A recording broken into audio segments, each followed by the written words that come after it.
Hello and welcome everyone to another episode of the Safety Brief. Today we have a full house with Emily, Tanner, and Matt joining us on this conversation. As always, thank you all for being here. Today we will be discussing prevention plus detection and response. I think to kick off this conversation, we should start by understanding the differences between the two tools. Tanner, would you like to go ahead and get us started there? Yeah. So prevention, detection, and response, the differences between those two tools, it's pretty evident, especially when you look at who's providing what and where these two tools bring value, right? They both have a value, but prevention is going to be looking at the stopping, the premature termination of um, malicious acts, especially with endpoints and um, servers alike. When you're looking at those prevention, stopping what is occurring on those devices before they ever make it to the user, right? Um, Detection and response, or EDR, with respect to the endpoint, is going to be the ingestion, the analytics, the telemetry behind what is occurring, not stopping it, not putting anything in place for the most part to action or remediate those malicious events. So the differences between those two, I would say that's the primary. Matt, I know you have a lot more to say about the endpoint, but yeah. I was just going to say, I mean, what you've outlined is pretty much on point. Prevention, obviously it's designed to keep it from getting in. It's designed to keep from being able to do anything. I liken the detection and response to what I witnessed when I was, growing up in school. Detection and response is the annoying child that sits there and watches as something happens and then runs to the teacher and tattles. They let it happen, but they made sure to vocalize it afterwards so everybody knew what was going on. That's pretty much the way that I look at detection and response. It's not stopping anything, it's just sitting there kind of like, I see what you're doing. I'm going to get you in trouble after the fact, but this is too fun to watch. So go ahead. That makes perfect sense. And being an analyst, I feel like having a DR tool on top of prevention tools really helps allow us to better investigate those prevented events. So when we just have those prevention tools in place, such as MAID and SCUD, without the DR section of that, it's harder to pinpoint an exact reason or where it started and when it started, or if there's a persistent foothold and so forth. So how would you say that having prevention plus detection and response can make these products provide better services, such as SCUD plus CDR and MAID plus CDR? Ooh, see, that's a good one. Do you want to go, Tanner? Yeah. Yeah. Okay, go for it. Personally, I think that the two they feed off of each other, right? To make an overall solution better. Um, when you have prevention, I know Matt just had his metaphor, but I look at it like a house, right? You can put up security cameras, you can lock your deadbolt. Both of those are doing two different things. So when you lock that deadbolt, you're preventing somebody from entering your home, just like your network or your cloud environment. Um, you can lock that deadbolt and nobody can get in, but you also aren't really paying attention to who walked around and looked in the windows or who tried to open the door and didn't make it. The same applies to cybersecurity and securing your cloud environments. That camera in itself isn't stopping anybody from opening your door. You don't have the deadbolt, the prevention. That camera is just watching. It'll give you the intel to who maybe is there, who's tugging on the door handle, etc. And you're not going to have any action taken. So when you put those two together, now you have somebody tugging on a locked door handle and you're seeing who that person is. Did they walk around and look at the windows? And I know that's a really long metaphor, but when you have the prevention in place and the detection and response, it's allowing these analysts to see, okay, this was stopped. We did what we were supposed to do with the prevention aspect. Now, who was there? Who had access? Who was dropping files? Who tried? And it allows that, it almost steps up the prevention with that human validation, and it ties it all together. It's a lot better than what I was going to say. I was just going to say that security has layers. It's kind of like an ogre. Lots of layers. An And the more ogre or layers an that you onion? have, well, if you remember, onions have layers and ogres have layers. And that they also have a friend donkey that walks along with them. So, you know, gotta go there. But when you're dealing with security, you have to have layering. If you don't have layering, then you're basically just relying on that one line of defense. We have to be completely honest here. A lot of people, and I have seen vendors that have said this, where they say, we offer 100% protection. Do you now? Do you now? I remember a certain company that started with the letter C that made a promise of that when they first came out. Their stock soared. And then people started realizing that they were getting just completely inundated with things that it did not touch. The promise was a lie. You can't do that. There is nothing that is going to be impenetrable. Even the Cybertruck was not impenetrable. Let's be honest here. So adding the layering in, adding cloud detection and response, adding everything with the endpoint, having them work together, you have a team there that is able to report on so many different things. You're not just limited to, oh, let's see what's on the endpoint. Now you've got perimeter. You've got the ability to actually see where it came from. What was it communicating with? You've got the ability to then see what was doing on the endpoint. You can put all this together and you can get a really lovely profile of what the attack was and figure out the best way to prevent against it if perchance it was not prevented. Now, remember, prevention, if done correctly, does have a very high success rate. So another thing these guys are doing a great job of talking about technically why this is so important, and why these two solutions need to come together. And that's their wheelhouse, and that's exactly where they're at. From a marketing and sales perspective, there's another reason why it was so important for us to add these tools together and start to layer on in an onion or a parfait of this security here. And the reason is there are canary in the mine solutions that are out there dropping alerts anytime a piece of toilet paper falls or anytime something minute might happen. They're going to throw an alert in the system.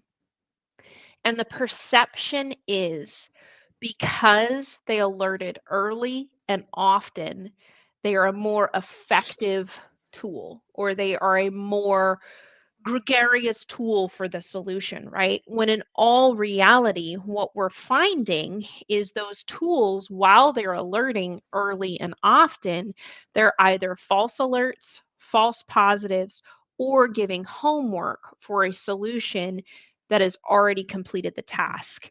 And Fulmer, I want you to dive into this a little bit more, obviously without naming names, in terms of what's happening in this situation. But we have found, we've had many partners come to us saying, hey, a solution caught this, yours didn't. When in all reality, it's not that ours didn't, it's actually that ours stopped it. We just didn't necessarily alert on it. We prevented it. We didn't provide you homework, or we didn't provide you a particular alert on it. So there's a very different perception versus reality situation that we're dealing with, that additional DR solutions have allowed us to come closer to getting perception and reality at the same. But if you want to Okay. jump into that a little bit more. Sure. So our prevention solution is pretty amazing. We throw everything that we possibly can at it. For example, we had somebody the other day that, I don't know why, but they made the claim that they had something that was fully undetectable that no vendor would ever detect, much less prevent. Yeah, it didn't work very well for them. We shut it down without even thinking twice. The difference with our solution is you can configure it to where it's not extremely noisy. So you have the capability to go in and you can actually hide the interface. But when you hide the interface, you also hide pop-ups. That's good and bad. It's good because your user's not going to be notified every time something crazy happens on the machine that they shouldn't be doing. Technically, that's, the user education can be done at a later point. Preventing is the important part. So unless you log in and you look at it, you're not receiving these pop-ups. You're not receiving notifications. It was prevented, but you're not necessarily receiving notifications. So fast forward, you have a detection and response utility that is, also running in your environment as augmentation, which is perfectly fine. But when something comes in that is innocuous, and by innocuous, I mean a batch file, PowerShell file, PS1 file, which is, only going to interact when PowerShell actually runs it. JavaScript. JavaScript natively does not run unless it's interacted with by the scripting host. There is no reason to report on those because those files themselves are not malicious until interacted with by something else. So we had an example. We ended up, preventing something that was relatively nasty. It was PowerShell. We prevented it. We didn't need to send anything to somebody and say, hey, this was done. We took care of the issue. You don't have to worry about the issue. But like 3 days later, they get notified, hey, this attempted to run on a machine. You should go and, and take care of this and prevent it from running. Okay, we already did 3 days ago. Just because a file is there doesn't mean that it's malicious.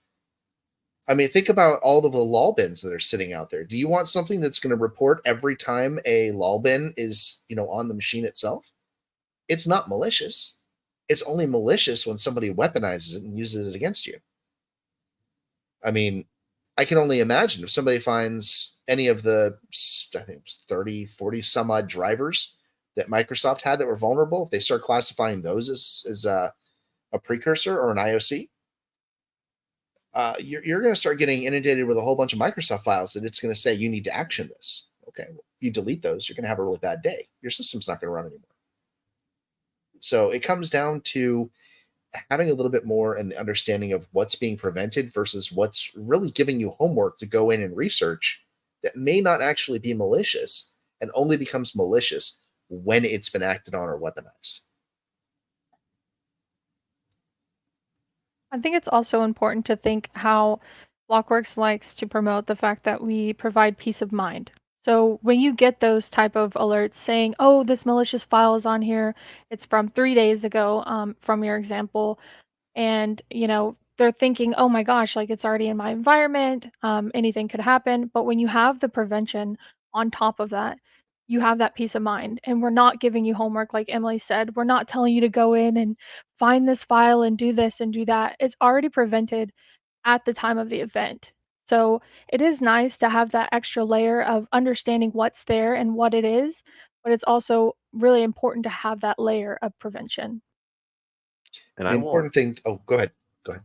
Oh, I was just going to say I won't talk bad about prevention, but prevention is meant to prevent. That's all it's meant for. And so when, like Emily says, with some of these non-technical folks, something comes in, they're alerted to it or not alerted to it, right? That can be good and bad in both respects. So we can prevent something. They're not alerted, but in my specific wheelhouse in the cloud and with email, and those are communications. Those aren't just files. People are trying to be productive and interact with each other. And so that having just the prevention tool is great. We're stopping those malicious acts from occurring. But when those false positives come, when those alerts come, people interacting with their clients specifically in the cloud with CDR or adding CDR brings a benefit there to the insight. You might not have gotten an alert, or we might have stopped, or this prevention tool might have stopped an email that was intended to get to you or needed to get to you. It was benign, etc. With the two tools together, we can prevent it, but I can't tell you exactly what it was beforehand, right? I can maybe give you a little bit, but these prevention tools aren't meant to analyze more than this is malicious, this is not malicious. add CDR, or cloud detection and response, or EDR in its own respect, now these analysts can give a lot more of that metadata. What happened before it got prevented? What was it trying to do? And when these questions come up, the reason I bring up cloud specifically, not only do I work mainly in it, but like I said, these communications are important, and mere minutes, hours, that can get in the way of a lot of productivity. And so CDR can bring a lot of that. This may have been a false positive. Here is why. Here is what it looked like.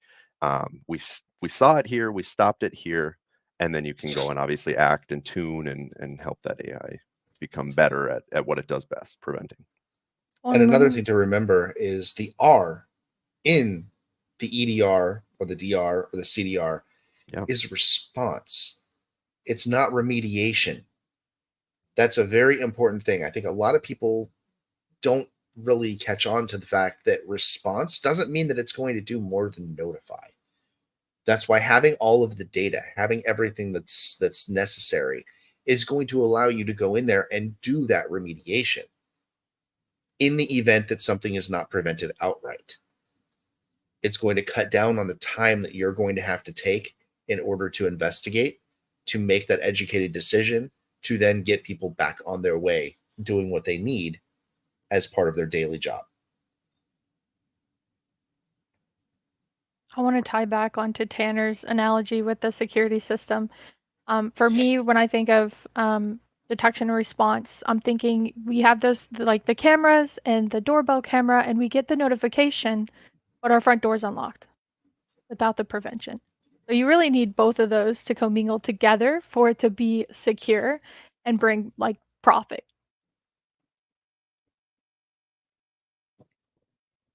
And to also harken back to something Tanner was saying, these tools have allowed us to answer a question we weren't really able to answer as well before, and it's the why. Why did this happen? Where did it come from? Our analysts have been able to get a whole lot of added telemetry. So as we've rolled out this EDR tool and this CDR tool, we've gotten the question, okay, this sounds great for BLOKWORX, right? This totally helps your SOC do their jobs better. It helps them be more actionable. What's in it for me? And how we position that conversation to the MSP and how we position that conversation to the end customer at the end of the day. And what it's become is really, we are now able to answer that why. We're now able to get behind the data and better understand the behavior. And something Matt said earlier is that education can come later for the end user when we're solely preventing, which is an absolute great thing to do, right? You do want something prevented. So like Tanner said, we're not knocking prevention in any way. We are prevention centric, prevention forward. But when we add this DR component to it, we now have a baseline of what we need to educate on. We now have a baseline of behavior that we now understand a whole lot better, that you now can go into your client environments and educate them differently. You can now go into a QBR or a TBR and explain to clients the behaviors that you're seeing that are causing us to need to prevent things to begin with, which overall makes it a safer, better, more healthy environment. Before we move forward here, I want to take a step back. We're using our acronyms of MAID plus CDR and SCUD plus CDR, like everybody in the world knows what they are. And we love our acronyms. But at the end of the day, perhaps people don't quite know what they are, particularly because SCUD plus CDR was released earlier this week.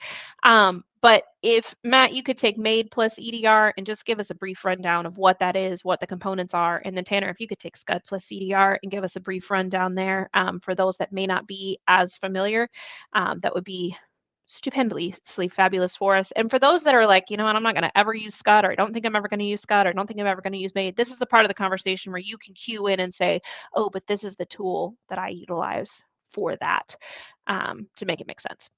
Yeah, we have an interactive chat thing on Twitch and on LinkedIn. By all means, we see everything that anybody types. So, if you guys want to actually like interact with us, it's fantastic. We would like that. It makes it a little bit more fun for us too. I'll start with the MAID plus EDR aspect of things. So MAID is Managed Advanced Endpoint Defense. And then you add the plus, which means you're adding something. And then you have endpoint detection and response. What does that mean? That means that we have the strongest level of prevention possible for the endpoint, along with an EDR component that gives us the capability to report on things and do a lot of other stuff that we can't really bring up on the live stream because secret sauce. And unlike McDonald's, we're not going to tell you that it's just Thousand Island. So there you go. But it does. We have the capability to do a lot of very interesting things, a lot of automation, and a lot of reporting that we've implemented on the back end that others just cannot and will not do. Along with some other unique things that down the road you guys will see and probably become new offerings. But let's just say that our EDR combined with our current endpoint prevention stack, it's a little bit ridiculous, and that's in a good way. I've yet to be bested when I'm actually using it, so I'm speaking from experience on this one.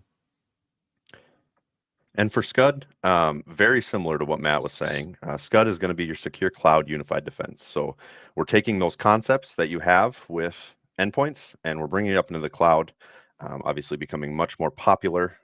It already is, but growing even based on what it was earlier this month, right? So secure cloud unified defense is going to be your baseline prevention that BLOKWORX utilizes Avanon. There's a patented inline protection for your email where you get that baseline of prevention, right? We're utilizing AI scanning servers with large databases and taking relationships into consideration to make sure that your communications are secure within those SaaS applications.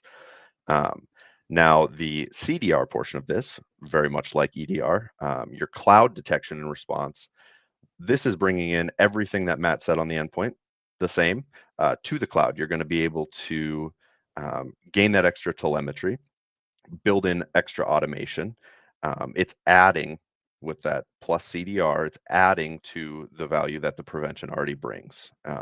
Without going too deep into it, there's a number of different things that Scud plus CDR specifically can do in the CDR space that allows that automation to tying back to alerts and false positives, just be a lot more accurate in these decisions that are being made, and the explanations that the SOC can give, then in turn bringing down the alert fatigue, of course, on the end user and the MSP.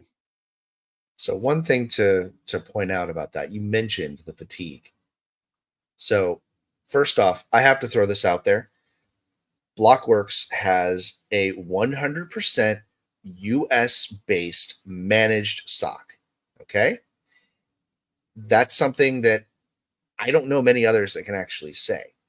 Now, when it comes to fatigue, mostly alert fatigue, that's something that if you guys as customers were getting annoyed with, you can imagine how our engineers would be getting annoyed with them.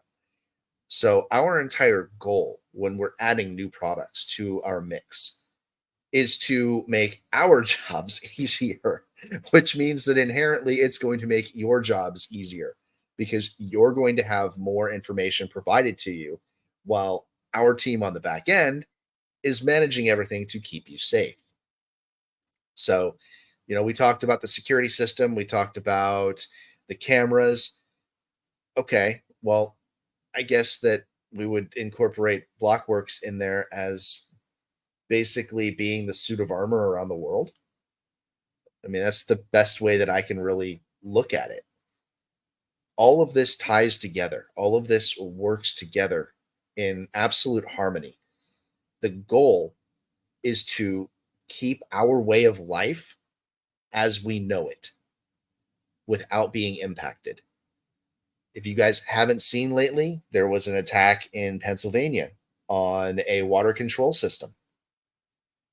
There are hospitals that have been impacted with ransomware in the United States within the last few days. They have been impacted to the point they could not accept patients. Ambulances were being turned around, and they were having to go to other hospitals in the area. That's a situation that is life-threatening if you're the person in the ambulance. Our goal with all of our products is to ensure that our way of life as we know it right now, the comfort levels we have, what's available to us, doesn't become impacted. And with prevention and layering, that's possible.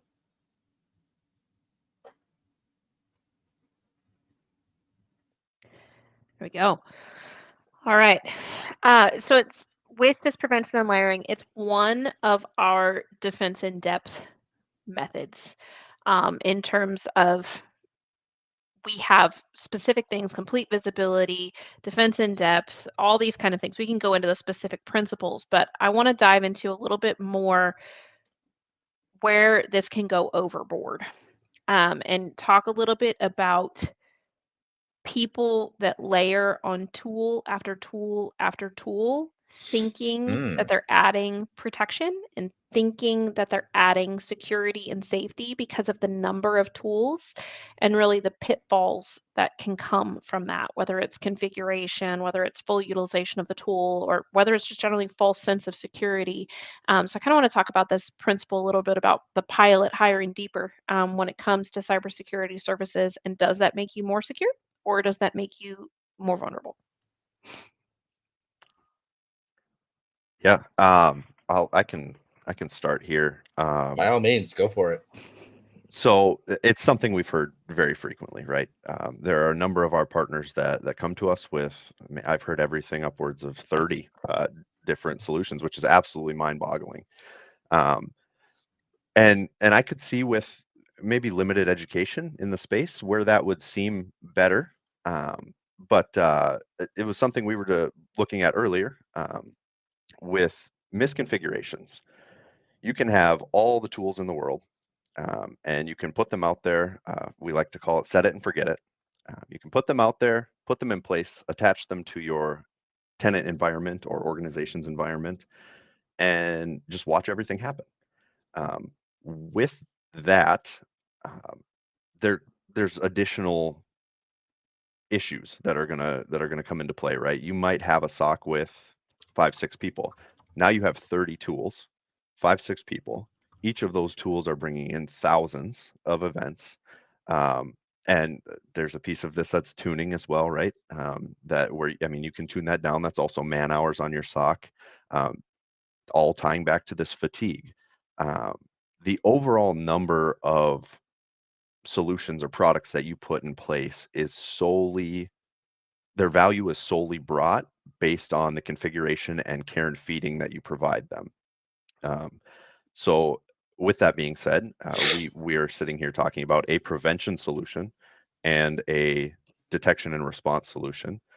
Two might seem like very little to a lot of people, but when you're looking at Scud as a service and the way BLOKWORX operates, and then Scud plus CDR, with those two solutions alone, standalone, we now have a full SOC 24/7 who can monitor, tune out false positives to better the experience for the end users, lessening those alerts coming your way, and also maintaining that very, very high aptitude prevention with prevention, detection, and response, right? The man hours are going into detection and response, and you have the prevention still there as the baseline, providing that you don't need anything else.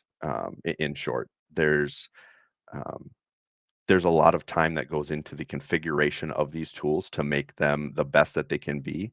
And one of the best parts about the way that we are managing Scud and MAID and Scud plus CDR and MAID plus EDR is the overall tailoring that you can provide by doing that.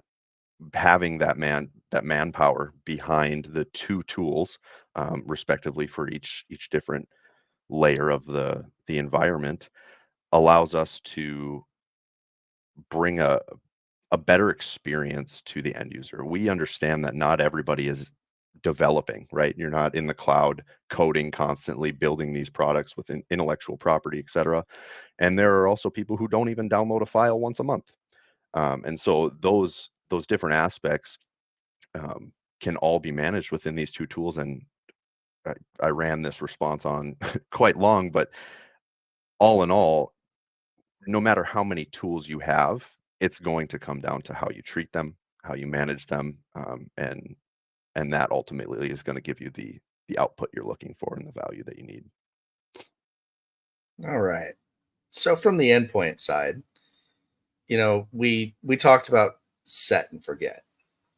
All right. I worked long ago at a very large AV provider, not the one that we currently use for our stack. This was long, long ago in a galaxy that no longer exists. Common thing that I ran into with the customers that we had there were the amount of items they had in their security stack.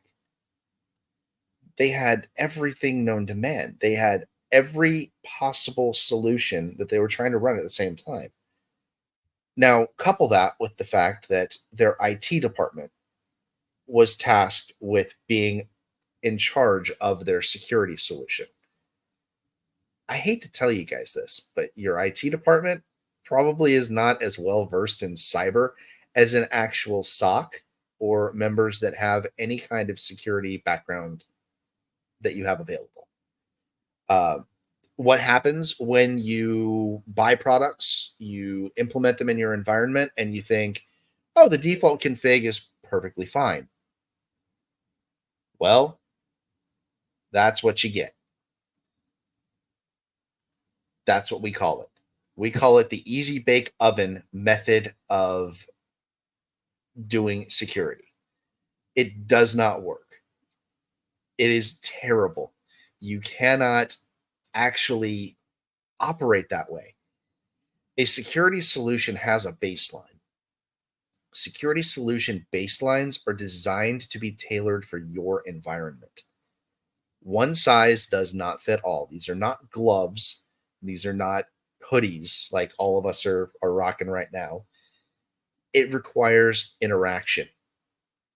So think about this. The more products you have, the more time you're going to have to sink into configuring those.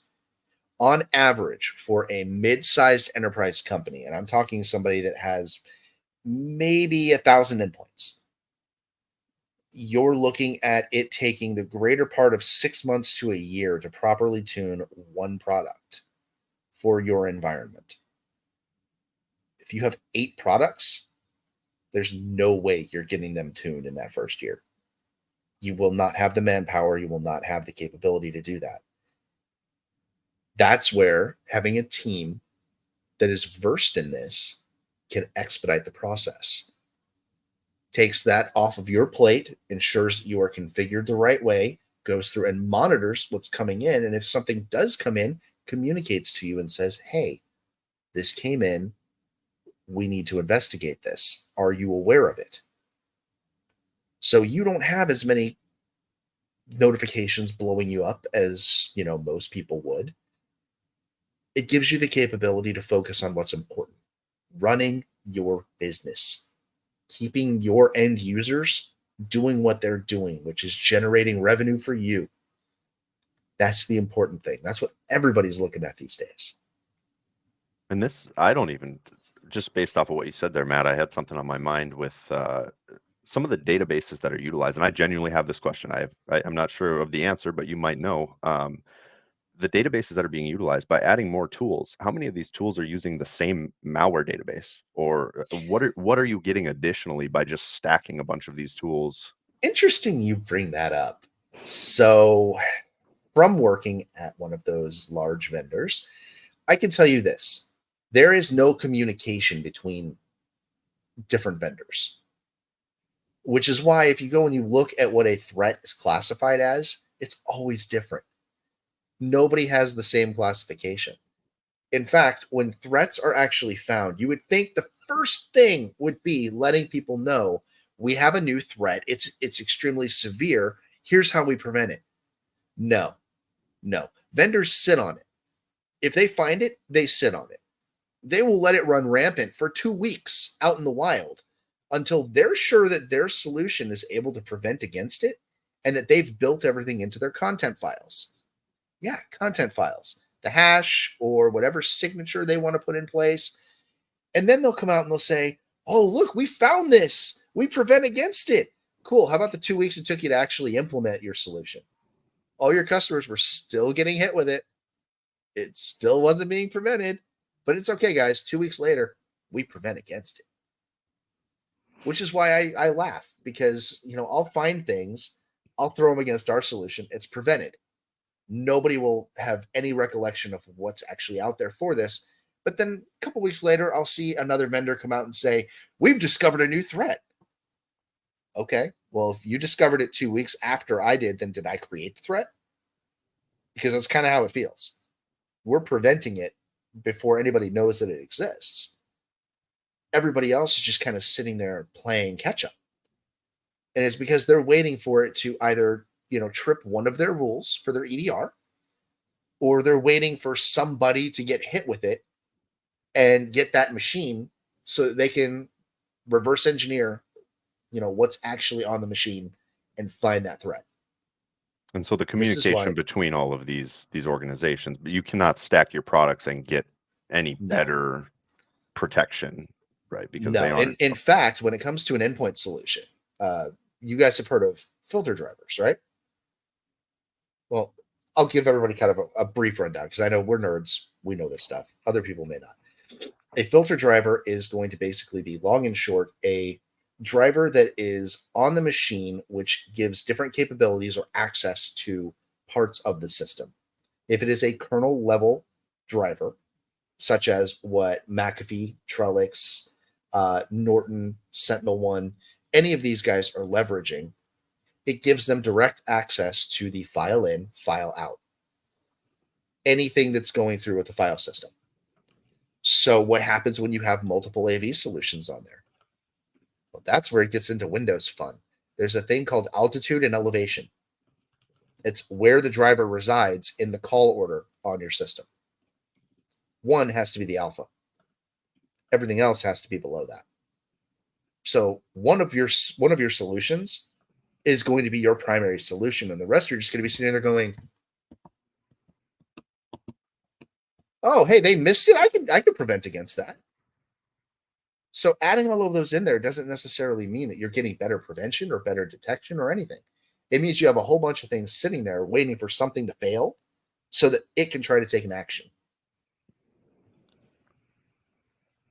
So in summary, you have to find the best solution to do both sides of this, but not necessarily stack it up.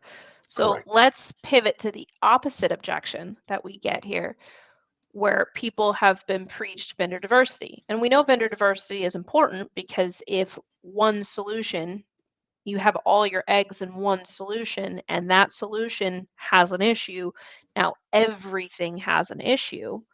How do we answer the vendor diversity question while also maintaining our simple but effective layered security strategy? You got the tough questions today. See, Mike doesn't show up. All the hard questions come out. I don't know. We'll make him come back on later and answer it if we don't have to go in.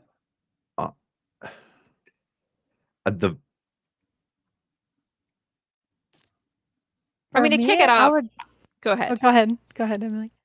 So I would say, in answer, and this is how I answer this question when I've gotten it from our prospects, and you guys can correct me if I'm wrong here, and obviously we're in a live environment, so here we go, is that we do indeed practice vendor diversity by picking the tools that we're picking. Mm-hmm. We go through and pick very specific tools to perform a very specific job, but you'll notice that we don't rely on one tool as the end-all be-all, especially now that we have these DR solutions as that tool. For example, even before EDR and CDR, we had Deep Instinct and Avedon. Those are two different platforms, two different pieces of the puzzle. We did not say we are going to now utilize X solution set all the way home, because X solution set can easily be hacked. So I get this question from prospects where they're like, but now we're just only utilizing BLOKWORX. Yep, you indeed are utilizing BLOKWORX, and you're utilizing BLOKWORX Stack, but BLOKWORX Stack inherently adopts vendor diversity. Okay. Yeah. You did nail it. So part of what needs to be conveyed when you talk about vendor diversity is, we'll go back to the having multiple solutions thing here. Or we can even make this even more fun. Let's go one solution. You have one solution, but you find that it is not the solution that you want. It is very much embedded in your environment. What happens next? You find a better solution, but now you have everything in your environment. It's already tuned, it's already functional. How much time are you going to have to sink into getting the new product, getting it out to everybody, tuning it, copying everything over if you can from the other solution, to ensure that when you cut over to the new solution, there's not going to be an impact within your environment? That's man hours. That's a whole bunch of man hours. Last I checked, when people were talking about not using the solution that I had a long time ago, they would come up for renewal and we'd start talking to them about a year out from their renewal, because most of the contracts were 3 to 5 years. The common argument was, we hate this product, but it's going to take us longer to implement a new product than we have left on our contract. It would take them on average about a year just to get the new product in and deployed, not even tuned. It would take them on average up to 3 years to have everything fully baked and operational. So even if they hated the product, even if they had 1 year left on a product that they loathed and despised, they were having to renew that product because they needed prevention or some form of a protection in their environment. And that's bad. So why do we do vendor diversity at BLOKWORX? We take that lift off your plate. We go through, we vet the solutions. If we find the solution is a fit, and if we find that we can either augment or replace, we design how exactly that gets done so that we can make it as simple as possible. That way, when we push something out, there's no impact. It's very clear cut. It's very straightforward. It's business as usual for everybody that's on the end. All your end users, everybody, it's just carry on with your day. There is no interruption. There's no, let me get on your machine, I need to do this. No, we can do all that remotely. We have the capability. As I said, our EDR has some amazing capabilities built into it. Trust me, our DevOps team, we're leveraging those utilities and those capabilities. And we're just starting. So when we do this diversity and we look at new things, we look at making modifications, there's going to be minimal lift on the customer side. The lift will be on our side. But that lift will generally be a one-time lift. And once we get it done, everybody's nice and smooth. And Emily's use of the word stack, I think, really, really helps, because when you might look at BLOKWORX as one vendor, but we have a full stack of prevention tools, right? And so at the cloud level, if somebody gets an email, maybe that email is a false negative, right? Makes it straight through to that user. Well, if you have BLOKWORX stack, that prevention might have failed. Crazy thought, I know, but maybe in the off chance that it does, that prevention might have failed. Well, what's sitting on their endpoint? Another prevention tool. They try to download that malicious PDF. Deep Instinct steps in, grabs it. Matt, you're not going to like this. In the off chance that Deep Instinct does not prevent this PDF that came in via email, right? Now you have Sniper.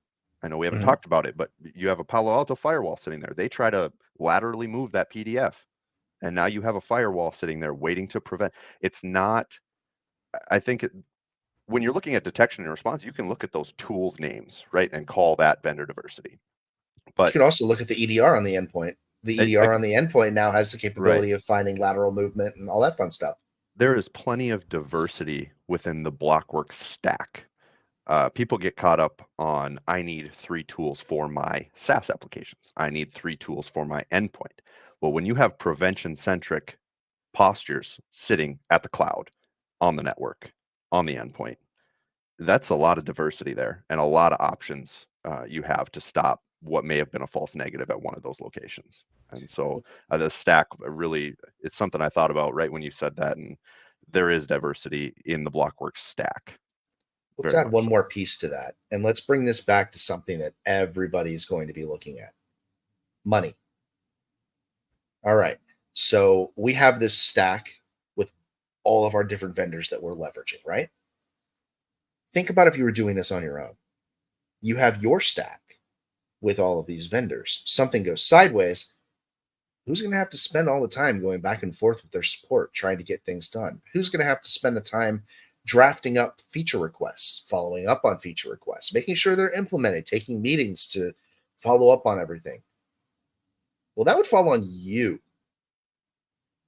If you don't have time to go through and configure things, where are you going to find the time to go through and have all these meetings with vendors to get it developed the way that you want it to be developed?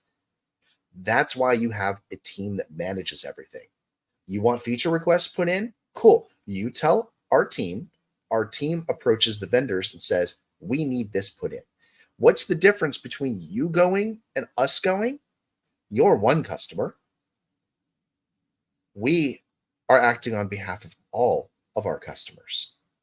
So we can throw a little bit more weight around. You go in there as one customer, they're going to put something on there and be like, okay, cool. Yeah, they got 500 endpoints. That's not, that's not a major issue. We're not really looking at that. You let us go in there and it's, oh, well, they've got like 23,000 endpoints or, 40,000 endpoints. We should probably take a look at this because that's going to have an impact. It works a little bit better. It takes things off your plate and it lets us handle everything. And you get the confidence of having the best stack that you could possibly have. It's configured to run in your environment and tuned for your environment by engineers that are familiar with everything that needs to be done. Yeah, I think you get the best of both worlds when you're Mm-hmm. looking at our stack, because you do have, like Matt was saying, that interaction with support, the IR response. You have something occur, we can still look at this how I just explained it and say that we have these multiple vendors in multiple different locations in your environment or your organization. But when something occurs, that's one incident response. That's one investigation. That's one prevention action. Um, so it's really just kind of, it depends on where you place it. BLOKWORX is one vendor, absolutely. But BLOKWORX is leveraging a lot of vendors, and you just don't have to deal with the multiple vendor interaction, I guess, for lack of a better term for that. It's there's different aspects to it that can make it appear that it's not what it is, I guess. Yeah, to I put it feel in like it MSP terms, you guys often use the term one throat to choke. And that's how you go out and sell your services as an MSP and IT services as an MSP, right? Um, and we highly recommend you stay focused on those IT services as an MSP, but then have one throat to choke when it comes to your cyber services as well. And that's often how we see our most successful partners try to position what it is that we're doing in our full solution stack, is that it is that one throat to choke. And they can tell that same story that you do in terms of your IT services, and them coming to you coming to us is a very similar situation. Sorry, Elizabeth, I jumped on what you were Oh, no, saying. Go you're for it. fine. I was just gonna say, I think it's also important to highlight the fact that we do vet these services and how Tanner said they work cohesively together.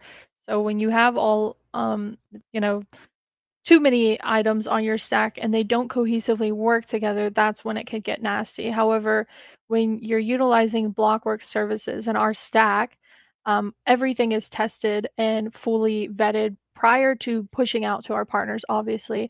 And we handle the homework for you. We do the white glove onboarding. We handle all of the tuning and so forth. So I feel like we really take away that burden of having to choose and change, like Matt had brought up, where it could be scary to pick a new service.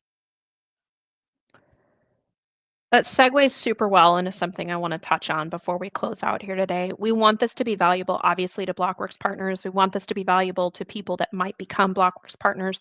But at the end of the day, we want this to be valuable to the industry as a whole. And we spend a lot of time talking about how we perform our services and why we think that's the best today. And I want to make sure we can walk away with, whether you utilize our services or not, an action plan for your steps forward. So, I'd like us to talk just kind of 3 steps you could potentially take from this prevention plus DR conversation in terms of where you're at. And I'll kick it off, but I want you guys to really fill in the gaps here.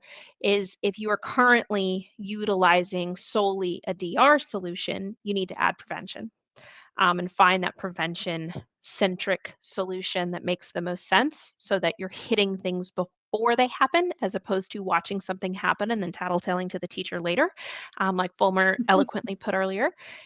On the opposite end of the spectrum, if you're using a prevention solution, even BLOKWORX prevention solutions, consider how you're going to add the DR component for added telemetry, for added data, for added actionability, and for added log retention. And then from there, what's your next step? Where do you go from there in terms of an MSP that's ready to take it to the next level in terms of this overall security picture? So we've got step 1 and step 2. If you're not utilizing one, definitely start utilizing the other. But then where should those that are doing that, where do they go next? I think it's important to really understand how much time and effort goes into making sure those tools work cohesively together. Like you said, if you have one, you need the other, but you also need to make sure that they work together and not against each other. Along with that, you're also going to need a team who knows how to work with those tools and fully understand how to onboard and how to do it properly, especially if you're not a BLOKWORX partner, you don't get that white glove onboarding. I think it's going to be very important to not just plug it and play, walk away. Like Matt said, it's not an easy bake oven, especially when you're managing it on your own. I think I was going exactly where Elizabeth was with this. It's very possible to manage your own security. I can accept that. I understand. However, you do need to be able to recognize when it does become too much. Everybody's looking to grow. You cannot try and keep something in your wheelhouse that is going to get set and forgotten. I don't know where to go with that, but to set it and forget it, you have to recognize when that's occurring. And if you're going to be utilizing the stack and managing it on your own, like I said, there has to be a team, going off of what Elizabeth says, to focus on that. And hopefully, based on what Emily says, it's both a DR and a prevention solution that team is focusing on. Yeah. Can't fall victim to hubris. That's the biggest thing. Just because you have everything in your environment doesn't mean that it's configured right. It doesn't mean you're going to be protected. Having it all in there and having the mindset of, oh, everything's good, doesn't mean it is. The last thing you want to do is have everything in there, have that mindset that's based around a high level of hubris, and find out, because that is never going to end well. There are far too many companies right now that are falling victim to that think they have everything they need in place, and they're finding out that it's just not the case. Their solution that was touted as being so amazing didn't do anything. It didn't stop the most rudimentary of attacks from getting in. So I look at it from the point of, and this is going to sound really dumb, any environment that I work in, even if they are completely clean, I go into it from the mindset of they've already been breached. And the reason behind that is, if I assume breach, I can work backwards and figure out what I need to on how to actually keep them secure.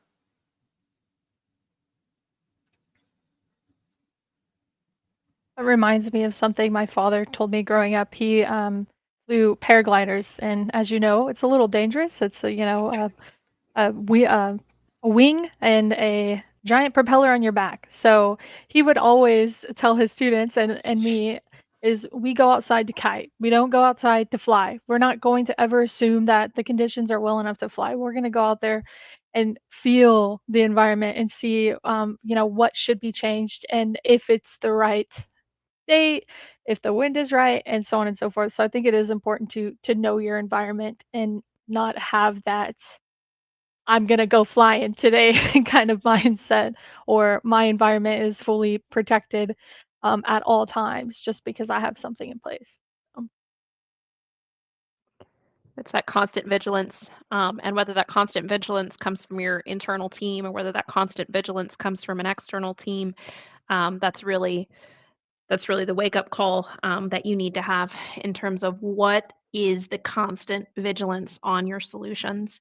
And it's something that we constantly run into. We have great partners that also choose to manage some of their own pieces internally. And we had a couple earlier this week. They're like, "Hey, red flag, what's going on here?" And it's this major wake up call of I set this and I thought it was working, but it's not necessarily working the way I thought it was. So who's got your back, and who's paying attention to that, and who's having the vigilance, and who's the foamer in your environment looking for, okay, if something nasty is getting in, how's it getting there? Um, and who's the Tanner and the Elizabeth in your environment of analyzing, okay, this action happened. What does it mean? What does it correlate to? And where is it going? And what do I need to do with it? So in short, obviously, these are all solutions that BLOKWORX offers. This is part of the team that is fabulous at putting these pieces in play. I love being able to represent BLOKWORX in this way because I know we are supported by this superb first-class technical team and engineering team on the back end. So those of you that may be sitting here thinking, okay, you've just told me what my next steps are. What do I need to do? I'm not naive enough to think that all of you are going to just flock over to us and choose us as the solution. Obviously, we'd love you to do that or at least explore it. So if you would like to take that next step, you're going to want to hit the BLOKWORX website and hit a contact us form. If you throw in there that you were on the safety brief today, that will really help us in terms of starting that conversation and where we're at. If you want to put questions in the chat, whether it is you're watching this live or whether you are watching this recorded, we will make sure we monitor those and follow up accordingly with any questions that you've got there. As we've talked about on this webinar, we launched SCUD plus CDR on Tuesday. So if you just came into this webinar and you're like, what on earth is this new thing that I've never heard about? That's okay. We've done one announcement about it. We had a webinar about it on Tuesday, the 28th of November, for those of us not watching this week. That product is brand new. We have layered in SaaS alerts to our SCUD offering. It is now available together so that we have greater actionability, we have greater log retention, we have greater flexibility in our automation and how we're delivering that. And then if those of you that are coming up here and saying, man, I'm not sure what MAID plus EDR is, I just knew MAID, that launched in August. So we're still getting lots of people on board with that new application as well. And that one's powered by Lima Charlie, in addition to our Deep Instinct side. So if you are ready to take those next steps, we would love to hear from you. Two options, like I said, the BLOKWORX contact us form, or if you want to hit sales@blokworx.com and just mention you were on the safety brief, that will help us direct you in the right way. For those that were here for the education piece, we hope you got something out of it in terms of where you need to go next, whether you need to add prevention, add DR, add the team, look at your stack in terms of making it complete. That's where we stand. Closing remarks from everybody else. Thank you so much, as always, for joining me, team. Of course, and always stay frosty. Thank you.